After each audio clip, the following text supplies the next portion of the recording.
1967 সালের মধ্যপ্রাচ্য যুদ্ধের মধ্য দিয়ে গাজা উপত্যকা ও পূর্ব জেরুজালেমের সাথে পশ্চিম তীর দখল করে নেয় ইসরায়েল। গেল কয়েক দশকে ফিলিস্তিনিদের আরও কোণঠাসা করে এই তিন অঞ্চলেই ক্রমাগত অবৈধ বসতি বাড়িয়েই যাচ্ছে ইসরায়েলিরা। সোয়া এক বছরের একতরফা আগ্রাসনে অবরুদ্ধ গাজা উপত্যকা গুঁড়িয়ে দেওয়ার পর ভঙ্গুর অস্ত্রবিরতির মধ্যেই পশ্চিম তীরে আরও হাজারখানেক বসতি নির্মাণের দরপত্র জারি করেছে ইসরায়েল। ইসরায়েল ফিলিস্তিন দ্বিপাক্ষিক সমাধানের লক্ষ্যে কাজ করা ইসরায়েলি পর্যবেক্ষক সংস্থা পিস নাও জানিয়েছে, নতুন করে 974টি আবাসন ইউনিট নির্মাণের ফলে 40% পরিসর বাড়বে ইফরাত বসতির। আর এর মধ্য দিয়ে পূর্ণভূমি বেথলেহেমের উন্নয়ন কার্যক্রম আরও আটকে যাবে বলে আশঙ্কা সংস্থাটির। পাহাড়ের চূড়া থেকে শুরু করে শহর গ্রাম পর্যন্ত গোটা পশ্চিম তীরে এ পর্যন্ত শতাধিক আবাসিক বসতি, শপিং মল, উদ্যান সহ নানা স্থাপনা নির্মাণ করেছে ইসরায়েল। ঘনিষ্ঠতম মিত্র যুক্তরাষ্ট্রে প্রেসিডেন্ট ডোনাল্ড ট্রাম্প প্রথম মেয়াদে ফিলিস্তিনি ভূখণ্ডে বসতি নির্মাণে নজিরবিহীন সমর্থন দিয়েছিলেন ইসরায়েলকে। পরে বাইডেন প্রশাসন ক্ষমতায় এসে খানিকটা সমালোচনা করলেও বসতি নির্মাণ ঠেকাতে কার্যত কোনো পদক্ষেপ নেয়নি। ফলে তখনও ফিলিস্তিনি ভূখণ্ডে ইসরায়েলি বসতি সম্প্রসারণের কাজ অব্যাহত ছিল।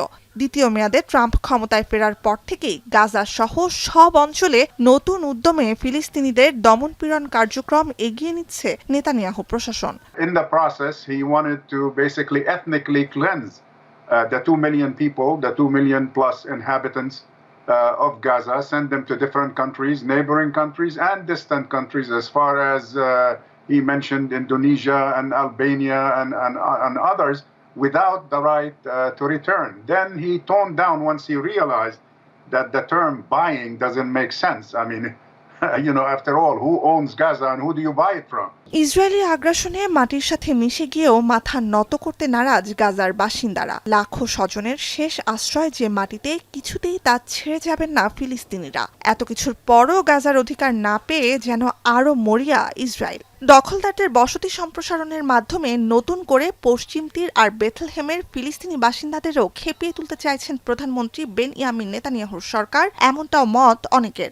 This dramatic statement from President Trump about transferring Palestinians from Gaza into Jordan and Egypt came in order to try to rescue Netanyahu from sinking in the sands of Gaza, because apparently Netanyahu has a big political dilemma with the day after of this war that he has been launching in Gaza.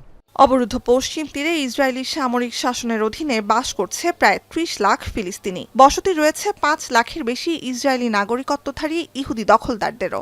গাজার মতো এই অঞ্চলটিকেও ইহুদিদের ঐতিহাসিক ও ধর্মীয় প্রাণকেন্দ্র বলে মনে করে ইসরায়েল সরকার, তাও আবার ফিলিস্তিনি রাষ্ট্রের অধিকার প্রত্যাখ্যান করে। অভিযোগ রয়েছে, গাজায় আরোপিত যুদ্ধের আড়ালে আসলে ফিলিস্তিনি ভূখণ্ডে বসতি বাড়িয়ে যাচ্ছে ইসরায়েল।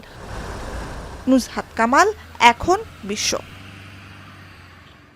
শিয়া বাটার ও ভিটামিন ই সমৃদ্ধ lily glam beauty soap. Lily, always beautiful.